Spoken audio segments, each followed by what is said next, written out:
नमोस्तु नमोस्तु नमोस्तु। वो स्वामी इच्छामि इच्छामि इच्छामि। बंधुओं, यह वह स्थान है जहाँ पर शंकाएं हमारी हैं और समाधान पूज्य गुरुदेव का। समाधान भी सम्यक समाधान। तो आज हम चलते हैं। अनेक लोग जो कि यहाँ नहीं पहुँच पा रहे हैं, परोक्ष में अपने प्रश्नों को यहाँ पर भेज रहे हैं। महाराज श्री अभी साडम से श्री शशि जी पाटोदी पूछ रही हैं कि महाराज श्री, बेटी को ससुराल भेजते समय हमें क्या शिक्षा दे करके भेजनी चाहिए जिससे कि वो दोनों कुलों को गौरवान्वित कर सके? कृपया मार्गदर्शन दीजिए। बेटी को ससुराल भेजते समय क्या शिक्षा देनी चाहिए जिससे दोनों कुलों को गौरवान्वित करे? हर माँ को अपनी माँ की बात याद करनी चाहिए जो उसकी विदाई के वक्त उसकी माँ ने उसे शिक्षा दी। पहले ये सब चीज़ें बहुत ज़्यादा होती थी और बेटी से ये कहा जाता था कि बेटी तू अब जहाँ जा रही है उसे अपना घर समझना, तेरा घर वही है। और अपने व्यवहार से सबका दिल जीतना, जितना बने सहन करना, प्रतिवाद मत करना, अपनी मर्यादा को सुरक्षित रखना, धर्म, धार्मिकता, कुलीनता और संस्कारशीलता का उत्कृष्ट उदाहरण देना। यदि ये सब संस्कार आज भी दिए जाए तो जिस तरह की घटनाएं घटती है उसकी पुनरावृत्ति नहीं हो सकती। उसका रोकथाम करना चाहिए। हमें कुलीनता, धर्मशीलता, संस्कारशीलता और स्नेहशीलता के संदेश देना चाहिए जिसे आत्मसात करके वे अपने जीवन को आगे बढ़ा सकें। महाराज श्री प्रकाश जी पाटनी, अध्यक्ष भारतीय जैन मिलन अजमेर राजस्थान से नमोस्तु करते हुए कह रहे हैं कि हमारे जीवन का मैनेजमेंट कैसे करें जब परेशानियां आ जाएं, धन आ जाए, हमें अधिकार मिल जाए और हमें क्रोध आ जाए। जीवन के इन चार पहलुओं पर किस प्रकार प्रबंधन करें? कृपया समाधान दीजिए। परेशानी, धन, अधिकार और क्रोध आने पर हम अपने मन का प्रबंधन कैसे करें, है ना? ओम। देखिए, जब भी परेशानी आए तो धैर्य रखें, सकारात्मक सोचें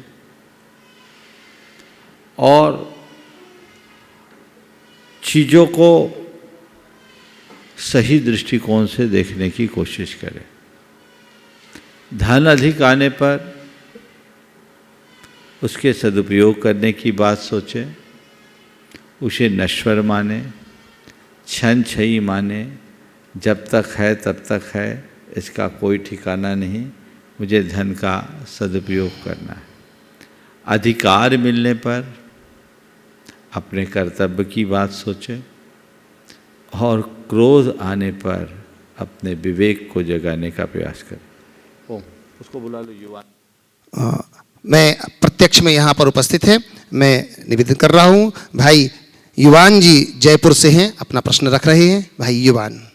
नमोस्तु महाराज जी, अभी मैं दर्शन करने गया था तो वहाँ पे मुझे कमल का चिन्ह दिखा था, तो मैं कैसे समझूं कि वो नमीनाथ जी है या प्रदम प्रभु जी है? बहुत सुंदर। बिल्कुल ठीक है। लाल कमल और नील कमल में अंतर कैसे सीखे, है ना?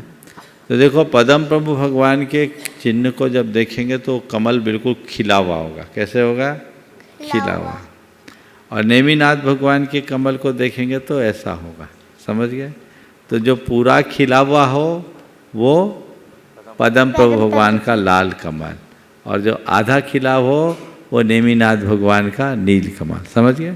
चलो, बहुत सुंदर। नमस्ते। महाराज श्री प्रमोद जी पापड़ीवाल, महावीर नगर दुर्गापुरा से नमोस्तु करते हुए कह रहे हैं कि जंगल में चुनाव की कोई व्यवस्था नहीं है, फिर भी जंगल में शेर को राजा किसने बनाया होगा, जबकि शेर से ताकतवर हाथी, गेंडा, अन्य कई जानवर हैं? कृपया समाधान कीजिए। जंगल में चुनाव की व्यवस्था नहीं है, फिर भी शेर को राजा किसने बनाया? यद्यपि शेर से ताकतवर हाथी, गेंडा आदि गण जानवर है। शेर को जंगल का राजा एक तरफ हम बोलते हैं और दूसरी तरफ एक शब्द आता है जंगल राज। जंगल के राज को कभी अच्छा नहीं माना जाता।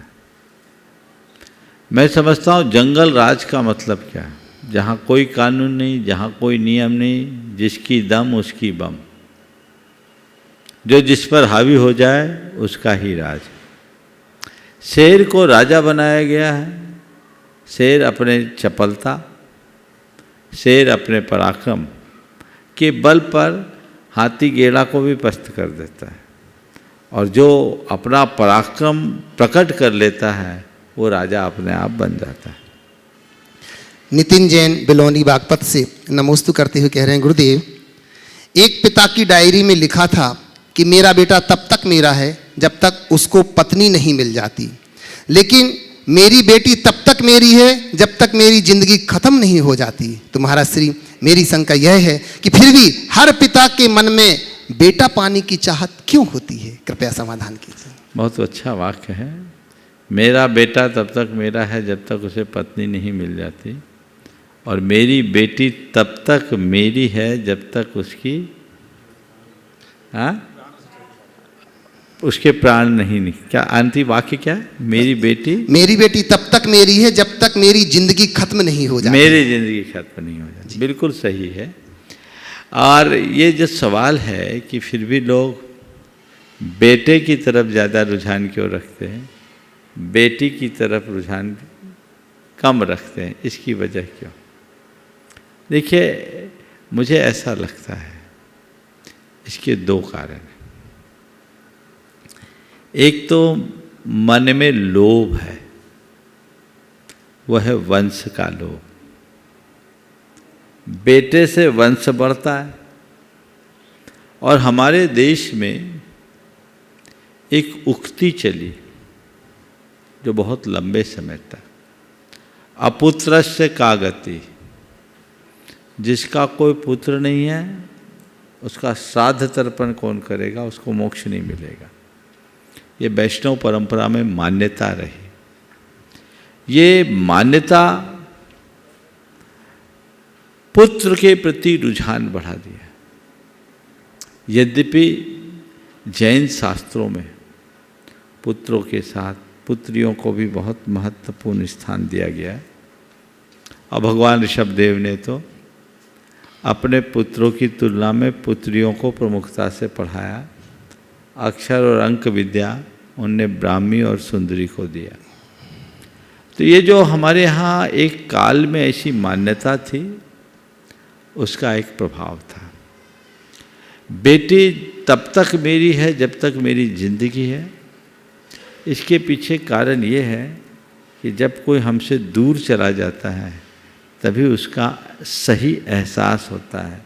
बेटी पर घर में जाती है तो बेटी को विदा करने के बाद माँ बाप को उसके होने का एहसास बना रहता है, और यही एहसास उनके लगाव का आभास कराता है। मैं इस संदर्भ में इतनी ही बात करूँगा कि आज के इस दौर में बेटी और बेटे के फ़र्क की मानसिकता को मिटाना चाहिए, और बेटी को भी वही स्थान देना चाहिए जो बेटे को देते हैं। लेकिन एक वाक्य पुनः कहूँगा, बेटे की परवरिश बेटे की भांति करें और बेटी की परवरिश बेटी की तरह करें, तभी आप अपने धर्म, अपनी संस्कृति, अपने परिवार और कुटुंब की सुरक्षा कर पाओगे। आजकल उल्टा हो रहा है। जो बेटियों को बेटा बनाया जा रहा है वो बहुत गड़बड़ हो रहा है। बेटियां बेटा बन नहीं पा रही है और बेटी रह नहीं पा रही है। बहुत सारी चीज़ें ऐसी है जो हमारी मर्यादाओं को छिन्न भिन्न भी कर रही है। आए दिन जिस तरह के परिणाम सामने देखने को आ रहे हैं वह भी इसी मानसिकता का कुपरिणाम है। बेटियों को कमतर ना आंकें, लेकिन बेटी को बेटी की तरह देखें और बेटे को बेटे की तरह। राजेश जैन आरआई गोपालगंज सागर से जय विद्या परिवार की ओर से नमोस्तु करते हुए कह रहे हैं, महाराज श्री, भारतीय संस्कृति में लोग पराजय पर विश्वास नहीं करते, केवल जय पर ही हमारी संस्कृति भरोसा रखती है, क्योंकि जय का शाब्दिक अर्थ होता है आत्मविश्वास एवं आंतरिक ऊर्जा। आज किसी का भी जयकारा लगा देना एक नशा सा बन गया है। यही एक जुमला भी है।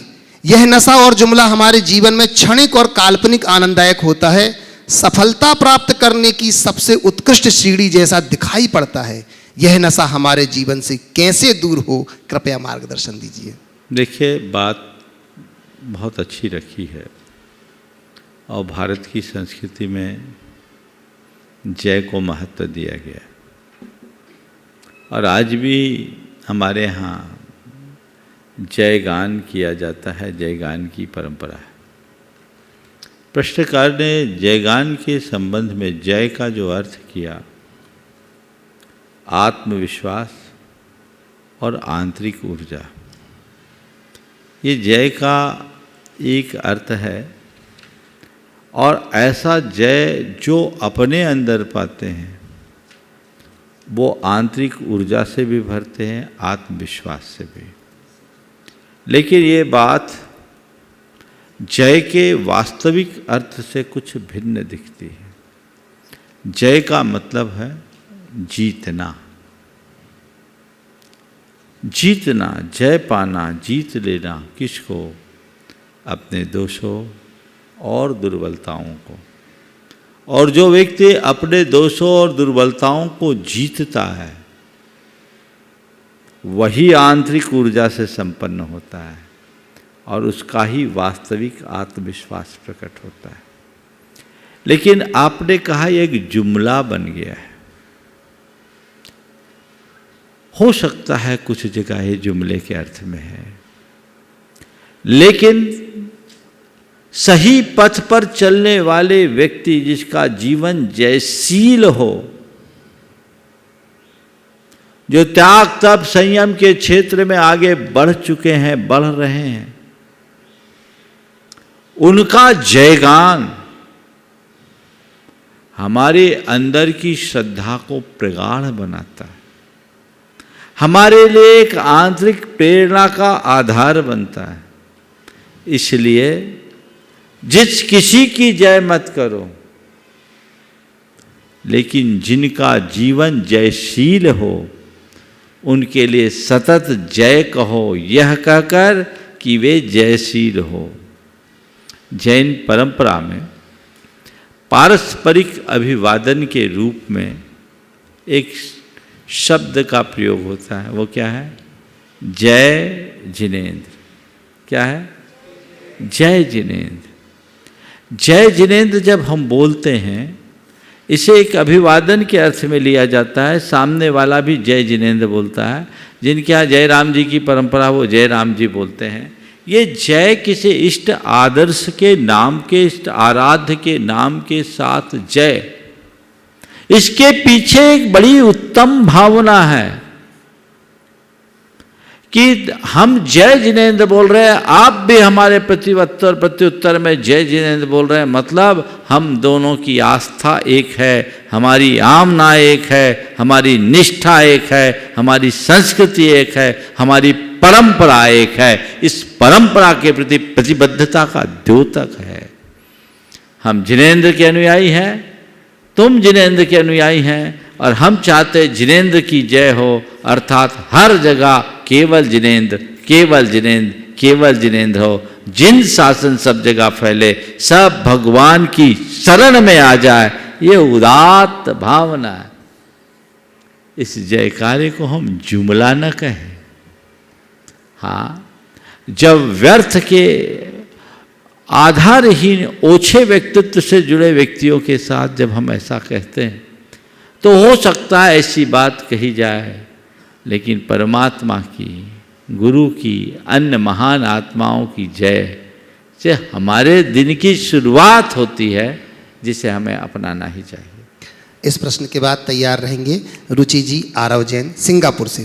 महाराज श्री पुष्पा सुभाष चंद्र जी जैन सैलू परभणी से नमोस्तु करते हुए कह रहे हैं, गुरुदेव, अच्छी भूमिका, अच्छे लक्ष्य और अच्छे विचार वालों को याद किया जाता है। मेरे जीवन में जो परिवर्तन आया है वह आपकी वजह से और भावना योग के कारण आया है।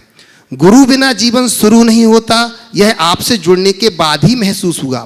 थोड़ा असाता कर्म है, उदासीनता आ जाती है, तो शब्दों में और जीवन में भविष्य के लिए कौन सी कमांड शुरू करूं, कृपया समाधान करें। जब कभी उदासीनता आए या आलस आए, रुचि की कमी हो, उस समय सबसे पहले अपने मूलभूत लक्ष्य को सामने रखना चाहिए और बार बार उसे दोहराएं, मुझे वह लक्ष्य पाना है, मुझे वह लक्ष्य पाना है, मेरा इष्ट यह है, मेरा आराध्य ये है, मेरा ध्येय यह है, मुझे अपने इष्ट को पाना है, मुझे अपने ध्येय को पाना है, मुझे अपने लक्ष्य को पाना है। तो हमारे अंदर का उत्साह जागृत होगा और इस तरह की दुविधाएं दूर होगी। रुचि जी आरव जैन सिंगापुर से, और इसी के बाद तैयार रहेंगे नीलम जैन रफ़ीगंज से। नमोस्तु महाराज श्री, मेरा ये प्रश्न है कि बोग भूमि में जो कल्पवृक्ष होते हैं वो सारे एक जैसे दिखते हैं और अलग अलग चीज़ें देते हैं, जैसे आलियांग को आलियांग, हाँ हाँ बहुत सुंदर, आलियांग गढ़ देते हैं, पानांग पीने के लिए देते हैं। हाँ। तो फिर हमको कैसे पता चलेगा कि कौन सा वृक्ष क्या दे रहा है? बहुत सुंदर। देखिए, पहले तो ये कि इतने छोटे से बच्चे को कल्प वृक्षों के बारे में जानकारी है, उनके नाम भी पूरे पता है। कितने प्रकार के कल्प वृक्ष होते हैं? 10। हाँ, और इसे 10 के 10 का नाम पता है। पता है क्यों? क्योंकि ये प्रामाणिक पाठशाला से जुड़ा हुआ है और बहुत अच्छे तकनीक से बच्चों को ये सब बातें याद करा दी गई है जो बड़ों को भी पता नहीं है। मैं चाहूँगा कि देश भर के सभी जगह के लोग अपनी पाठशालाओं को प्रामाणिक पाठशाला से जोड़े, ताकि बच्चों को आज की टेक्नोलॉजी के साथ धर्म से जोड़ा जा सके, वो धर्म के मूलभूत तत्वों को आसानी से जान सके और अपने जीवन को आगे बढ़ा सके। बहुत अच्छा सवाल किया है कि सभी प्रकार के कल्पवृक्ष एक से होते हैं, फिर ये कैसे पता कि ये वृक्ष पर्टिकुलर ये चीज़ हमें देगा, ये आल्याङ्ग है, भोजनांग है, पानांग है, वस्त्रांग है, ये सब चीज़ें हम कैसे जानेंगे? तो ऐसा है कि ये कल्पवृक्ष विभिन्न प्रकार के हैं और जिसे जो चाहिए होता उसकी बुद्धि ऑटोमेटिक उस पेड़ के नीचे ले जाती, और पेड़ के नीचे जाने के बाद लोग भावना भाते हैं, उनको वो चीज़ मिल जाती है। लेकिन एक विशेष बात, एक ही पेड़ के नीचे 10 लोगों ने एक ही चीज़ मांगी पर 10 को एक सा नहीं मिलेगा। सबको जिसका जितना पुण्य होगा उसी अनुरूप मिलेगा, समझ गए? तो 10 को 10 तरह की चीज़ मिलती। तो कल्पवृक्ष व्यक्ति के अपने अपने पुण्यों के अनुसार फलते हैं। वृक्ष देखने में एक से लगते हैं, वृक्षों में वस्तुएं भी लटकी रहती हैं, जो चीज़ें वो देते हैं, समझ गए? तो वो चीज़ें दिखती है, उसको देख कर लोग उसके नीचे पहुँच जाते हैं। नमोस्तु महाराज। नीलम जी रफ़ीगंज। नमोस्तु महाराज श्री, मेरा यह प्रश्न है कि आजकल की मेंटलिटी ये हो गई है कि सब कुछ है उसके बाद भी सेटिस्फैक्शन नहीं होता, दूसरों के पास क्या है वो देखकर हम दुखी होते हैं। ऐसा क्या करें कि पर्याप्त माने? सब कुछ होने के बाद भी सेटिस्फेक्शन नहीं होता, दूसरों के पास क्या है ये हम देखते रहते हैं। आपने पूछा ऐसा क्या है कि हम प्राप्त को पर्याप्त माने? बस यही मानो कि जो मेरे पास है उसका मूल्यांकन करें, जो मेरे पास नहीं है उसकी तरफ हम ना देखें। ये बात सही है, जब तक दूसरों की तरफ देखोगे संतोष नहीं होगा। व्यक्ति के हृदय में जब तक अध्यात्म का प्रकाश प्रकट नहीं होता उसके मन में संतोष नहीं आता। अपने हृदय में संतोष को जगाना है तो 4 बातें जगाओ। सबसे पहले यथार्थ को स्वीकारो। यथार्थ क्या है? जो मैं चाहूँगा वो मुझे मिलेगा, ये संभव नहीं है। जो मेरे भाग्य में होगा वो मुझे मिलेगा, ये जीवन का एक बड़ा सत्य है। मेरे हाथ में मेरा पुरुषार्थ है पर मेरा परिणाम नहीं। इसलिए पहली बात, यथार्थ को पहचानो। यथार्थ मनुष्य के मन की लोभ वृत्ति को कम करता है। न मैं कुछ लेकर आया न लेकर जाऊंगा, ये जीवन का यथार्थ। खाली हाथ आया खाली हाथ जाऊंगा, ये जीवन का यथार्थ। जिसने जन्म लिया है वो एक दिन मरेगा, ये जीवन का यथार्थ है। और हर व्यक्ति अपने ही कर्म का फल भोगता है, ये जीवन का यथार्थ है। जिस दिन इस यथार्थ पर विश्वास और भरोसा करने लगोगे, लोभ लालच लिप्सा असंतोष अपने आप दूर होगा। तो पहली बात, यथार्थ को पहचानने की कोशिश करो। दूसरी बात, जो तुम्हारे पास है उसे चाहो, उसे नहीं जो तुम्हारे पास नहीं है। क्योंकि मैं जिसे चाहूं वो मुझे मिले ये मेरे हाथ में नहीं है, पर जो मुझे मिला है उसे मैं चाहूं ये मेरे हाथ में है। नमस्ते महाराज। जो है उसको चाहना शुरू करो। वर्तमान में जीने का अभ्यास करो। भविष्य की ज़्यादा चिंता करना बंद कर दो, मन में अपने आप संतोष आए। नमस्ते महाराज। सोनिया जी वारा से। महाराज, हाल ही में काफ़ी ऐसी घटनाएं हो रही हैं जिसमें कि देश की कई बेटियों के साथ कई हादसे हो रहे हैं। अभी हाल ही में एक घटना ऐसी हुई कि जिसमें एक बेटी के साथ उसको चाकू से उसको मारा गया, और आसपास के लोग जो हैं वो एकदम शून्य हो कर के, बिना किसी प्रतिक्रिया के, बिना किसी इसके, वो देख करके और बस उधर से गुजर रहे हैं और वो कुछ नहीं कर रहे हैं। तो हमारे भारत देश में इतनी धर्म और इतने ये होने के बाद भी ये स्थिति है, ये थोड़ी ये समझ में नहीं आती है। देखिए, आपने जो बात अभी यहाँ उपस्थित की बहुत गंभीर है। मैंने जैसा सुना है कि पूरे देश में आज ये चर्चा का विषय बना हुआ है। हमारे देश की एक बड़ी विडंबना है, जब कभी भी इस तरह की घटनाएं घटती है, कुछ दिन लोग हल्ला करते हैं और उसके बाद थोड़े दिन बाद भूल जाते हैं। वही ढाक के 3 पात वाली कहानी शुरू हो जाती है। सबसे पहली बात कि इस तरह की घटनाएं घटती क्यों, हमें उसकी जड़ में जानना चाहिए। यद्यपि ये घटनाएं घोर निंदनीय है, हर किसी को हैरान करने वाली है, ये एक क्रूरता की चरम सीमा है। जिन लोगों ने भी इस तरह की घटनाओं को अंजाम दिया है, उनको कानून के माध्यम से सख्त कार्रवाई करनी चाहिए, ताकि ऐसे लोगों का मनोबल टूटे और दूसरे लोग इस तरह के कृत्य करने से बचे। लेकिन सबसे बड़ी जो आवश्यकता है वो ये कि इस तरह की घटनाएं घटे नहीं, उसके लिए हम क्या करें। हमें अपने बच्चों को उस तरीके से तैयार करना चाहिए, उनकी पढ़ाई लिखाई, उनकी शिक्षा, उनके संस्कार हमें इसी तरह का देना चाहिए। अधिक ज़रूरत से ज़्यादा लिबर्टी भी हमारे लिए बहुत ख़तरनाक होती है। आज का समय ऐसा हो गया है, जो लोग चाहे जिसके साथ चाहे जैसी दोस्ती कर लेते हैं। हमारे नीति ग्रंथों और धर्म ग्रंथों की मर्यादाओं को सामने रख करके चले तो लोग कभी इस तरह का धोखा नहीं खाएंगे। थोड़ी सी ही बातों में आकर के थोड़ा किसी ने हमसे मीठा मीठा बोल दिया, लोग एक दूसरे के साथ निकटता जोड़ लेते हैं, और निकटता ऐसी जिसमें मर्यादाएं भी खो जाती हैं, और इस तरह के विश्वासघात के शिकार बनने पड़ते हैं।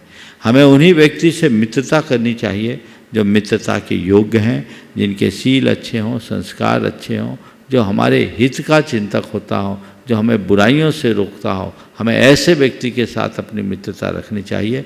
जिस किसी के साथ मित्रता रखने के ये कुपरिणाम है, हमें इसे देखना चाहिए, इन सब बातों से बचना चाहिए। आपने जो बात कही है कि लोग निकल रहे हैं और कुछ कह नहीं रहे, ये बहुत सोचनीय है। आज लोगों की इतने निष्ठुरता और निर्ममता हो रही है, हर कोई व्यक्ति केंद्रित हो रहा है। इसके पीछे आज का माहौल भी एक कारण है, और लोग इस डर के मारे कि कहीं हम ना फंस जाएं, चाह करके भी को कुछ नहीं करते। और एक बात है, नीति भी कहती है कहीं कहीं पर अगर कोई व्यक्ति हैवानियत से भरा है तो उस समय उसके सामने अगर कोई दूसरा व्यक्ति आता है तो कहीं वो उसके हैवानियत का शिकार ना हो जाए। लेकिन फिर भी यदि लोग सामूहिक रूप से ऐसी घटना करने को के साथ उनका प्रतिवाद करना शुरू करें तो बहुत कुछ अच्छा हो सकता है। जिस तरह का घटनाक्रम देखने को मिला, मुझे भी दिखाया गया, यदि ऐसे कृत्य में लोग आगे आते तो शायद ये घटना ऐसा रूप नहीं लेती, सामने वाले की जान भी बच सकती थी। लेकिन इस तरह की जो वृत्तियाँ, इससे बचना चाहिए। बच्चों के अंदर ये संस्कार कूट कूट करके भरना चाहिए कि मेरी मर्यादाएं क्या है और मेरी दोस्ती की सीमा क्या है। दोस्ती के नाम पर चाहे जिससे दोस्ती ठगा जाएगा। केरल स्टोरी भी तो यही कह रही है। क्या केरल स्टोरी क्या नाम है? केरला स्टोरी है ना, उसने भी इस तरह की बातें कही और वो स्टोरी तो आप सामने दिख रही। इसके कई क्षेत्रों में, कई भागों में इस तरह की घटनाएं घट रही है। इसकी वजह यही है कि हमने अपने बच्चों को सही बोध नहीं दिया। उनको एक मर्यादा का बोध होना चाहिए, तुम्हारे जीवन की सीमा रेखा क्या है। उनको जाति मर्यादा, धर्म मर्यादा, कुल मर्यादा, समाज की मर्यादा का पाठ पढ़ाना चाहिए। चाहे जिससे चाहे जो दोस्ती करेगा उसके साथ इस तरह की दुर्घटनाएं हो सकती है, और जो लोग इस तरह का कृत्य करते हैं उनके मनोबल को पूरी तरह से तोड़ना चाहिए, उनको सबक सिखाने का प्रयास करना चाहिए ताकि वे दूसरे के बारे में कभी सोच न सके। पर दुर्भाग्य है हमारे देश की, दुर्भाग्य है हमारे देश का कि आजकल ऐसे लोग विभिन्न माध्यमों से प्रश्रय पा रहे हैं और एक प्रकार का लक्ष्य बना करके चल रहे हैं। ये ठीक नहीं है, हमें इसके प्रति बहुत सजग होना चाहिए। डॉक्टर शरद जी गोधा जयपुर से। पूज्य गुरुदेव के श्री चरणों में नमोस्तु नमोस्तु नमोस्तु। गुरुदेव, आज के व्यावसायिक युग में मानव भी व्यावसायिक हो गया, हम भी व्यावसायिक हो गए हैं। हमारे घर परिवार या हमारे व्यवसाय, हमारे ऑफिस कार्यालय और हमारे जीवन जिन मंदिर भी, सब कुछ इकोनॉमिक, सबका बजट बनता है, सब कुछ होता है, सब कुछ। जिन मंदिरों को चलाने के लिए या हम जो द्रव्य दान देते हैं, नगद राशि देते हैं जो, उसका फिर बजट बनता है और मंदिर के विकास में और व्यवस्थाओं में काम में आता है। यहाँ तक तो ठीक है, लेकिन कई जगह पदाधिकारियों के इतने झगड़े हैं कि गुल्लक ही नहीं खुल रही है, गुल्लक ही नहीं खुलती है। आपस के झगड़े, इसने ताला लगाया, उसने ताला लगाया। जिन मंदिर, जिन प्रतिमा और जिन वाणी, जो तीन मूल स्तंभ हैं, उनकी ओर हमारा ध्यान कम होकर के अब वो पैसा उन पदाधिकारियों के दिमाग से या उनकी इच्छाओं पे खर्च होता है कि कई कई बिजली लगा दो, कोई कहे ये लगा दो, कोई कहे वो लगा दो, कोई कहे हॉल बना दो, कोई कहे टाइल चेंज कर दो, कोई कहे जी बाथरूम चेंज कर दो। उन पे पैसा खर्च होकर के जो तीन चीजें हैं, जिन मंदिर, जिन वाणी और जिन प्रतिमा, इनकी स्थिति जो मूल है, पहला खर्चा तो इन पे होना चाहिए ना। ओ देखिए, बहुत ही गंभीर बात आपने उपस्थित की। सबसे पहली बात तो ये है कि हमें अपने धर्मायतनों की तत्परता से रक्षा करनी चाहिए और जिनके हाथ में भी धर्मायतनों की रक्षा की बागडोर है, उन्हें बहुत गंभीरता और समझदारी से काम लेना चाहिए।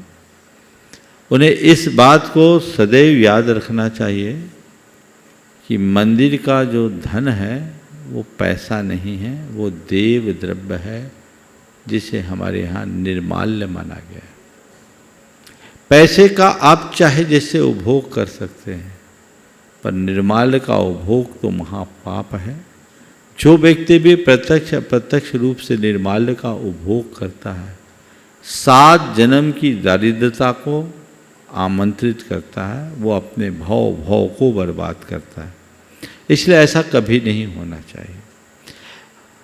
मंदिरों में अगर कमेटियों में आपसी मनमुटाव हो, असहमतियां हो और ऐसा हो कि गुल्लक ही ना खुले, तो मैं तो सलाह दूंगा ऐसे मंदिरों के साथ जुड़े हुए श्रावकों को चाहिए कि वो मंदिर में गुल्लक में या तो पैसा डालना बंद कर दे या उनको बिठा ले कि तुम लोग राजी हो, नहीं तो जब तक तुम्हारी लड़ाई नहीं मिटती तब तक हम कोई अल्टरनेटिव व्यवस्था करते हैं। हम यहाँ पैसा नहीं डालेंगे, जहाँ हमारा पैसा पड़ा रहे हम वहाँ क्यों करें। यदि समाज के लोग आगे आकर के थोड़ा ऐसा दबाव देने लगे तो जो पदाधिकारी कई जगह के, जिससे जो लोग मंदिरों को और उसकी संपत्ति को अपनी बपौती मान लेते हैं, कई जगह ट्रस्टीशिप है और कई जगह तो पीढ़ी दर पीढ़ी ट्रस्टीशिप है, उनका 1 रुपया लगता नहीं, पैसा समाज का लगता है, लेकिन वो उसको बपौती मान करके चलते हैं, तो वो ठीक बात नहीं है। उनको हमें सजग करना चाहिए और दिख रहा है कि यहाँ हमारा सदुपयोग नहीं है तो लोगों को तय कर लेना चाहिए हमको डालना ही नहीं, हमें वहाँ डालना है जहाँ सदुपयोग हो। हालांकि ऐसा बहुत कम जगह होता होगा, जहाँ भी हो उनको सद्बुद्धि आए, ऐसी मैं भगवान से प्रार्थना करता हूँ। अब रहा सवाल मंदिरों का जो पैसा है, मैं प्रत्येक मंदिर से जुड़े प्रबंधकों से कहना चाहूँगा, जो रुपया व्यक्ति ने मंदिर के गुल्लक में डाला है वो बैंक बैलेंस बढ़ाने के लिए नहीं डाला। दान दातार का पहला भाव मंदिर का अच्छा रख रखाव। आपको चाहिए पहले मंदिर की पूजा की उत्तम व्यवस्था करें, मंदिर के उपकरणों की अच्छी व्यवस्था करें, मंदिर का प्रबंध अच्छा रखें, मंदिर का रख रखाव अच्छा करें, ताकि वहाँ आने वाले लोगों को एक सुखद अनुभूति हो सके, वो अपनी विशुद्धि को बढ़ा सके। और यदि ऐसा करेंगे तो आपके हाथ में कुछ पुण्य भी आएगा। इसके अलावा अगर आप दूसरे कार्यों में पैसा खर्चा करते हो या पैसे की केवल एफडीज बढ़ाते हो तो ये परिग्रह का विस्तार है, दातार के द्रव्य का दुरुपयोग है, जो एक प्रकार से दाता की भावना की उपेक्षा है, जो पाप है। इससे बचना चाहिए, ऐसा कभी नहीं करना चाहिए। अगर हमारे मंदिर में ऐसी ज़रूरत नहीं है, पैसा सरप्लस है, तो देव द्रव्य का प्रयोग देव द्रव्य के लिए करना सर्वोत्तम है। उस पैसे का आप वहाँ प्रयोग करें जहाँ जिस मंदिर में कोई आवक नहीं है। आज भी देश में कई ऐसे मंदिर हैं जहाँ पूजा अर्चा की भी व्यवस्था पूरी तरह नहीं हो पाती, जहाँ दर्शनार्थियों की संख्या बहुत कम होती है, जहाँ आमदनी का कोई स्रोत नहीं है। तो प्रबंधकों को चाहिए कि आज हमारे पास पैसा है, हर बड़े शहर के समर्थ मंदिरों में जहाँ लाखों और कईयों में तो करोड़ों की वार्षिक आमदनी है, वो अपने हाथ जितना खर्च करना करे, सोना जड़ दे। उसके बाद जो बचे तय कर ले 2-2, 4-4, 6-6 मंदिरों को कि हम किसी भी मंदिर, ऐसे मंदिर जहाँ की पूजा अर्चा रख रखाव की कमी, हम उसका खर्चा देंगे, अपने प्रबंध के मद से हम देंगे। कितना बड़ा पुण्य होगा। ऐसी एक परिपाटी डालनी चाहिए और ये व्यवस्थाओं को आगे बढ़ाना चाहिए, तभी हमारा धर्म सुचारू रूप से पल सकेगा और लोग पुण्य के भागी होंगे। आयुष जैन, मंदसौर, मध्य एक प्रदेश और से। प्रश्न के साथ प्रश्न। चलो बोलो। हाँ बोलो। एक छोटा सा अनुरोध है कि मूल रूप से जो द्रव्य है वो व्ययावृत्ति के काम में आता है। मूल रूप से द्रव्य दिया गया, मंदिर की रखरखाव होगा, व्ययावृत्ति। हम अपने क्षेत्रों में कई तरह की अब धर्मशालाएं, क्या होटल ही बनने लगी मंदिरों में। धर्मशालाएं तो बिल्कुल कन्वर्ट हो गई है, अटैच बेड, ये सब कुछ मेंटेनेंस में बहुत पैसा जाता है, बहुत पैसा। क्या जो वहाँ पे हम लोग श्रावक आते हैं अपने हाथ से चद्दर साफ नहीं कर सकते? ओ, या अपने हाथ से धर्मशाला साफ नहीं कर सकते? देखिए बहुत अच्छी बात कही है। ये अगर ऐसा संस्कार जैनों में आ जाए सिखों की भांति, हाँ, तो कहना क्या होगा। अब मुझे सुभाष जी इशारा कर रहे, शरद जी खुद करते हैं। हाँ, मैं करता हूँ। बहुत बढ़िया है और लोगों को ये परिपाटी डालनी करता हूँ, कमरा साफ करता हूँ, अपने सारे सब मैं करता हूँ। बहुत सुंदर। हालांकि ये करना बहुत अच्छा है, पर कई जगह व्यवहारिक रूप से दिक्कतें हैं। मंदिरों में अच्छी सुविधा तो होना, खासकर तीर्थ स्थानों में सुविधाओं का होना बुरा नहीं है, क्योंकि आज की पीढ़ी ये सब सुविधाएं चाहती है और सुविधाओं के मिलने से आज नई पीढ़ी की तीर्थ यात्राओं के प्रति रुझान भी बढ़ा है। तो सुविधाएं उपलब्ध कराएं, लेकिन ऐसी सुविधा न हो जिससे पाप हो। जैसे टीवी वगैरह आपने कमरों में देना शुरू कर दिया तो पूरी व्यवस्थाएं बिगड़ जाती हैं, उनसे बचना चाहिए। जो आधारभूत आवश्यकताएं हैं उनकी पूर्ति होनी चाहिए, उनका रखरखाव होना चाहिए। और उसके एवज में मैं प्रत्येक व्यक्ति से कहता हूँ, आप किसी भी धर्मशाला में रहें, आजकल तो लगभग सब जगह चार्जेज हैं, कुछ ही जगह है अपवाद स्वरूप, जैसे गुनायतन में कोई चार्ज नहीं है। जहाँ चार्ज नहीं हो, आपको चाहिए कि जहाँ आप रुके हो खुद से सोचो कि इसके मेंटेनेंस का कितना खर्चा होगा। मैं 3 दिन रुका हूँ, यहाँ के बिजली का प्रयोग किया, यहाँ के पानी का प्रयोग किया, यहाँ के उपकरणों का प्रयोग किया, यहाँ के बिस्तर का प्रयोग किया, उसका खर्चा क्या होगा वो तुम्हें खुद कैलकुलेट करके कि मिनिमम तो दान नहीं, वो चार्ज देना चाहिए। उसके ऊपर जो वो मेरा दान है ऐसा भाव रखना चाहिए। कई लोग 1000-2000 रुपया दे दिया, 8 रोज 10 रोज रह गए, सोचे हमने दान दे दिया। तुमने दान नहीं किया, तुमने जो दिया उससे ज्यादा उपभोग किया। अगर समर्थ हो तो जरूर देना चाहिए। जहां भी व्यवस्था हो, भले तुम्हारे रहने की, खाने की, पीने की निःशुल्क व्यवस्था हो, लेकिन तुम्हें देना चाहिए। दो कारणों से। एक तो इससे आपका पुण्य लाभ होता है, और दूसरी बात इससे व्यवस्था करने वालों को संबल मिलता है, वो आगे बढ़ चढ़ करके काम कर सकते हैं ऐसी व्यवस्थाओं में। नमस्ते नमस्ते। आयुष जैन मंदसौर से, और इसी के बाद मैं निवेदन करूंगा हमारे गुणायतन के CEO सुभाष जी पूनम जी। गुरुदेव के चरणों में कोटिश नमः, कोटिश नमः, कोटिश नमः। गुरुदेव, मेरा प्रश्न है कि बहुत सी बार हम देखते हैं परोक्ष रूप में विशुद्धि बहुत बनती है, पर प्रत्यक्ष रूप में विशुद्धि नहीं बन पाती है। जैसे शिखर जी जब नहीं थे तब तो बहुत मन था, आंखों से आंसू आ जाते थे, पर प्रत्यक्ष भी वो विशुद्धि नहीं बन पाती, इसके पीछे क्या कारण है? और गुरुजी एक और कि जैसे हम भूखे अन्न जल का त्याग करके जब ऊपर चढ़ते हैं पारसनाथ टोक के बाद, तो बार बार विचार वो विशुद्धि ना बन के प्यास पे जाता है, तो हमें क्या करना चाहिए? या तो कुछ लेते हुए, जैसे उपवास में भी यही होता है गुरुदेव, या तो हम एकासन करें तो बहुत अच्छे से दिन कटता है और मन भी लगता है भगवान में, पर उपवास करते तो शाम के बाद से फिर वहीं घूमता है मन, तो क्या करना चाहिए गुरुदेव? देखिए, बहुत अच्छी बात की। परोक्ष में विशुद्धि बहुत होती है, कई बार प्रत्यक्ष में विशुद्धि नहीं हो पाती, तो इसके पीछे धर्मक्षेत्र काल भाव कारण बन जाता है। हो सकता है आप शिखर जी आए, इतनी प्रचंड गर्मी में आए, तो यहाँ की गर्मी आपको पस्त कर दी होगी, और उस पस्त स्थिति में आपकी विशुद्धि थोड़ी प्रभावित हुई हो। ये लोग निश्चित इतनी गर्मी में शिखर जी की वंदना, पहले तो लोग आते ही नहीं थे, अब तो फिर भी लोग आने लगे हैं, तो ऐसी प्रतिकूल परिस्थिति में वंदना करना मैं समझता हूँ एक असाधारण पुरुषार्थ है, और जो लोग भी ऐसी विषम स्थिति में वंदना कर रहे हैं वो दोहरा लाभ ले रहे हैं, ऐसा समझना चाहिए। तो ऐसे समय में पहले से अपनी मनस्थिति बना करके चलना चाहिए कि हम समेत शिखर जी जा रहे हैं और प्रतिकूल स्थिति में जा रहे हैं। जब ऐसी भीषण गर्मी में हमारे तीर्थंकरों ने यहाँ मास पर्यंत योग निरोध किया, तो फिर हम जानने में क्या है, हमारे तीर्थंकर भगवंतों ने तो हमें तप का मार्ग दिया है, तो हम वंदना करने नहीं जा रहे हैं, वंदना के बहाने महातप करने जा रहे हैं, और यही महातपस्या मेरे जीवन का पथ प्रशस्त करेगी। एक दृष्टिकोण तो ये रख सकते हैं, इससे अपने अंदर का उत्साह बढ़ेगा।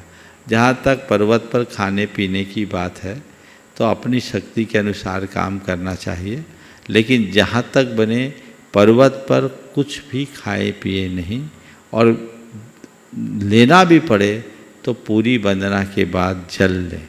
और यदि ऐसा ना हो जिनका शरीर नहीं सकता, वे इतना ले कि मैं जल के अलावा रास्ते में कुछ नहीं लूँगा, और यदि उसके बावजूद लेना पड़े, ये आपकी दुर्बलता है। पहले तो लोग गंधर टोक के पे, गंधर नाला के पहले कुछ लेते ही नहीं थे, वहाँ भाता घर में ही लोगों को सब कुछ मिलता था। अब लोग प्रमादी हो गए और चीज़ें बिकती भी दिखती है, सो लेने का मन भी हो जाता है। ये भी चीज़ है, जैसे पहले बाइक नहीं मिलती थी तो लोग पैदल चल जाते थे, अब बाइक देखते ही सबके पैर पस्त हो जाते हैं, जवाब देने लगते हैं, और लोग शॉर्टकट अपना लेते हैं, तो ये निमित्त बन जाता है। कोशिश करें जितना हम साध सके वैसा साधें। उपवास का भी जहाँ तक सवाल है, गर्मी के दिनों में उपवास थोड़ा भारी होता है, लेकिन धीरे धीरे साध लेने में हमारा उपवास भी सकता है। हमें शक्ति के अनुसार कार्य करना चाहिए। नमस्ते गुरुदेव। निवेदन कर रहा हूँ सुभाष पूनम जी, CEO गुणायतन। परम श्रद्धेय गुरुदेव के चरणों में शतशत नमन। मंचासीन शुल्लक महाराजों के चरणों में सादर इच्छामि। गुरुदेव, आजकल दोपहर को क्लास चल रही है, जैन तत्व विद्या पढ़ा रहे हैं, और आज विषय है 14 गुण स्थान का। बहुत उसमें आनंद है, और आनंद का विशेष कारण ये है कि 14 गुण स्थान तो गुणायतन के प्राण हैं, उसी पर तो गुणायतन आधारित है गुरुदेव। लेकिन एक बात पूछना चाहता था गुरुदेव कि आप हमेशा कहते हैं कि 14 गुण स्थान जीव की मनोदशा मापने का पैमाना है, और लेकिन पढ़ने में वो ऐसा लगता है कि पैमाना नहीं है, वो तो विशुद्धि का सोपान है कि आदमी कैसे या जीव कैसे आगे बढ़ता है। तो दोनों बातें एक ही हैं या दोनों बातों में कुछ फर्क है? गुण स्थानों के अनुसार जीव के भावों की तरतमता का अंदाज लगाया जाता है। किस भावधारा के व्यक्ति को हम कौन से गुण स्थान में मान सकते हैं, या कौन से गुण स्थान में रहने वाले जीव की भावधारा कौन सी है, इसका अंदाज हमें गुण स्थानों से लगता है। नमस्ते गुरुदेव। राजीव जी सहारनपुर से। नमस्ते गुरुदेव। ये पुलाक बकुश इसक निर्गंत स्थान का ये 4 प्रकार के मुनिराज बताए। पुलाग, वकुश, कुशील, निर्गंत, स्नातक, स्नातक। 5 प्रकार के। हाँ हाँ। जी। तो 3 कम 9 करोड़ मुनिराज होते हैं एक समय में। तो क्या जो विदेश क्षेत्र में जो 20 तीर्थंकर और जो 608 जीव जो भी मोक्ष जाने वाले हैं वो सब इसी में आएंगे? पूरे, क्योंकि ये 5 मुनि भावलिंगी होते हैं और सभी तीर्थंकरों के तीर्थ काल में होते हैं और सब काल में होते हैं, पंचम काल में नहीं होते। इसलिए ये पुलाग, बकुश, कुशील, निर्गंथ और स्नातक, ये जो भी मुनि होंगे 5 से बाहर नहीं। नमस्ते। निवेदन कर रहा हूँ मंचासीन पूज्य क्षुल्लक श्री स्वरूप सागर जी महाराज के चरणों में वंदन करते हुए महाराज श्री के चरणों में बारंबार नमोस्तु। महाराज श्री, विशेषकर युवाओं में एक भाव देखा जाता है कि कोई चीज़ जो आकर्षक लग रही है उनको लगता है कि अभी हमारे पास आज़ादी है, समय है, इसको करके देख लेते हैं, भले ही वो जानते हैं कि वो चीज़ गलत है। तो ऐसा करने में क्या हानि है महाराज? आकर्षक लगे, आकर्षित होकर के आज़ादी है, समय संसाधन है, हम उपभोग करके देख लें, लेकिन ऐसा करने के अंजाम पर भी विचार करना चाहिए। चीज़ों को केवल उसके आकर्षण से प्रभावित होकर नहीं अपनाना चाहिए। जो चीज़ों के आकर्षण से आकर्षित होते हैं वो कई बार धोखा खाते हैं। हमारे यहाँ एक बहुत पुरानी कहावत है, फिसलो मत यारो ऊपर की सफाई पर, बर्क कागज का चढ़ा है, बर्क सोने का चढ़ा है गोबर की मिठाई पर। तो कई बार इस आकर्षण में मुग्ध होकर लोग धोखा भी खाते हैं। इसलिए व्यक्ति को अपने हिताहित का विचार करके ही काम करना चाहिए। आप किसी भी आकर्षण के, किसी भी वस्तु का उपभोग करने के लिए आज़ाद हैं, मानता हूँ, लेकिन ये भी समझना चाहिए कि उसका अंजाम भी आपको ही भुगतना है, कोई दूसरा भुगतने वाला नहीं। तो अपने अतीत के अनुभवों का और अपने अतिरिक्त जो अपने से बड़े लोग हैं उनके अनुभवों का लाभ लेकर के काम करना चाहिए, क्योंकि इस तरह की आज़ादी जीवन को बर्बाद करती है। आज बहुत सारे युवा इसी आकर्षण में विभिन्न प्रकार के मादक पदार्थों के सेवन के आदी बने हैं और अपने जीवन को बर्बादी के कगार पर पहुंचा दिए। सब कुछ छिन्न भिन्न, पूरा जीवन चौपट। वो ऐसी स्थिति में है जिनसे न करते बन रहा है न छोड़ते बन रहा है। तो ये बताओ, ये आज़ादी है या गुलामी? वो आज़ादी अर्थहीन है जो तुम्हें गुलाम बना दे। इसलिए संयम तो रखना ही चाहिए। हमने ये जाना है, जो इस आकर्षण के भुलावे में फंसते हैं वो अपना जीवन बर्बाद करते हैं। इसलिए ऐसे आकर्षण से बचना चाहिए। मंचासीन पूज्य चिद्रूप सागर जी महाराज के चरणों की वंदना करते हुए निवेदन कर रहा हूँ अपनी शंका पूज्य गुरुदेव के चरणों पूज्य मुनि के चरणों में बारंबार नमोस्तु।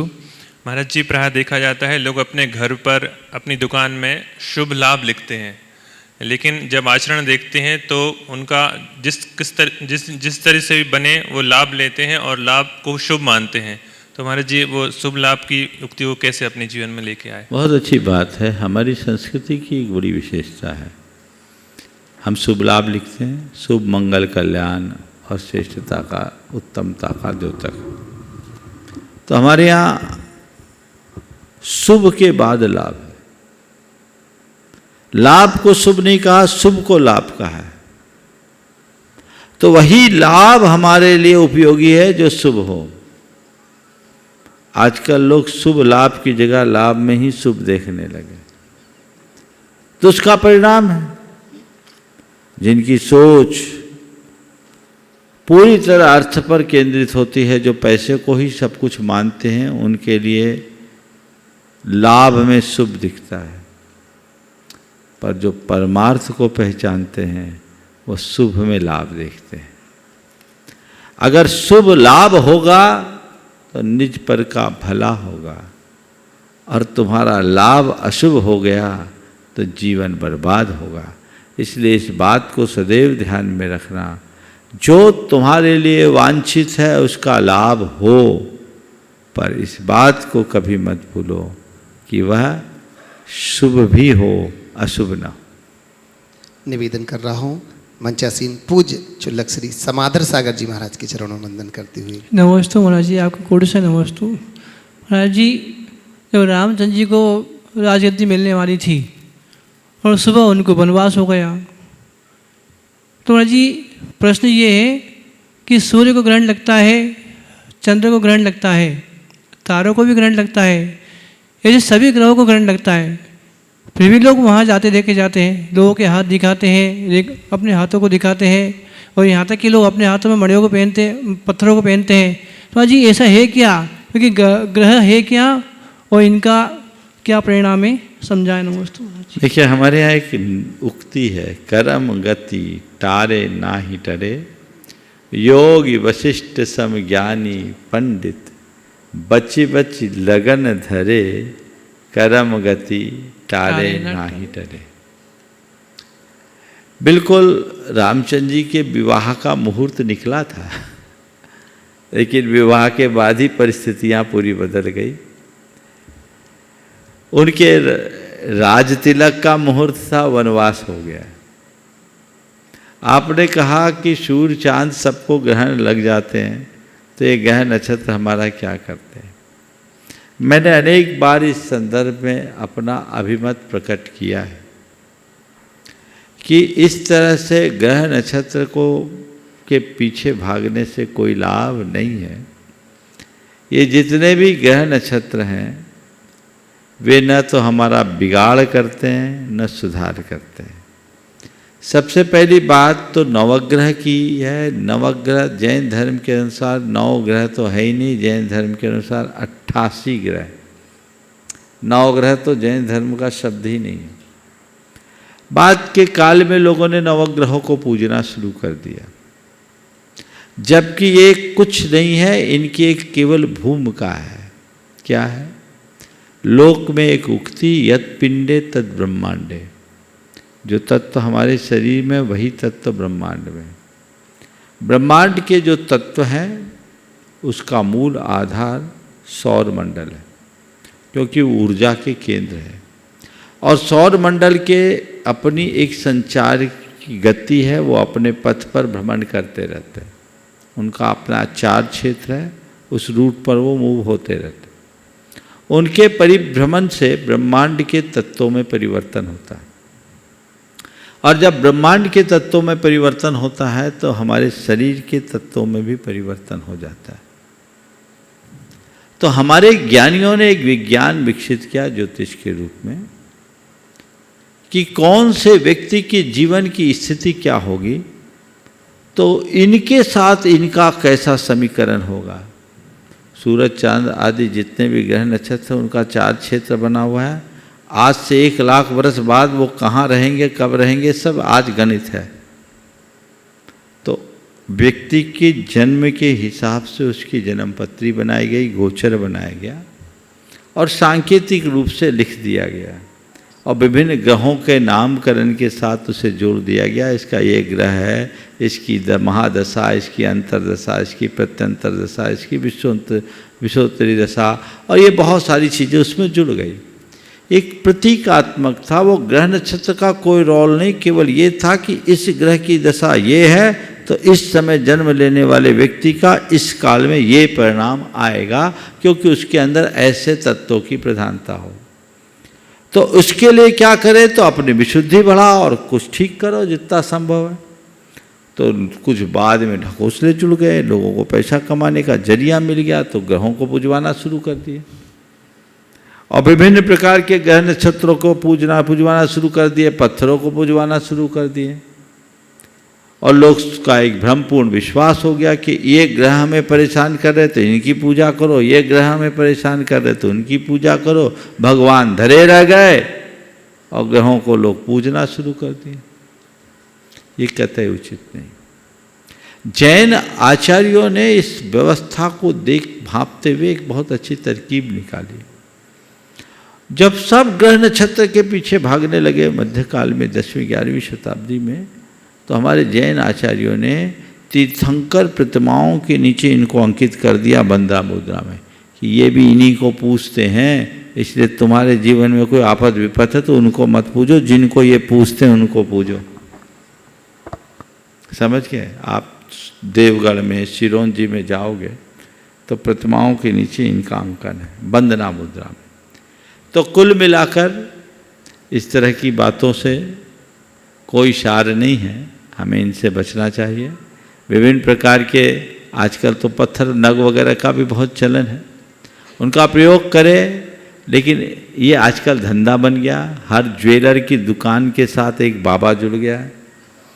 समय समय पर आजकल मीडिया में आता भी रहता, आज ये मुहूर्त है, आज वो मुहूर्त है, इस मुहूर्त में ये लेंगे। ये सब पब्लिसिटी स्टंट है, मार्केटिंग का फंडा है। लोग लेते हैं, ऑर्नामेंट पहनिए, कोई दिक्कत नहीं। हालांकि जब कोई आप स्टोन पहनते हैं उससे रेडिएशन होता है, विकिरण होता है, और विकिरण के प्रभाव से हमारे शरीर के रसायनों में कुछ अंशों में परिवर्तन होता है। लेकिन आजकल इसमें ठगी बहुत ज़्यादा हो रही है, इस पर भी हमें विचार करना चाहिए और योग्य आदमी के साथ ही इसका लाभ लेना चाहिए। समय आप सबका हो गया, यहीं पर विराम। बोलिए परम पूज्य आचार्य गुरुवर श्री विद्यासागर जी महाराज की जय जय जय।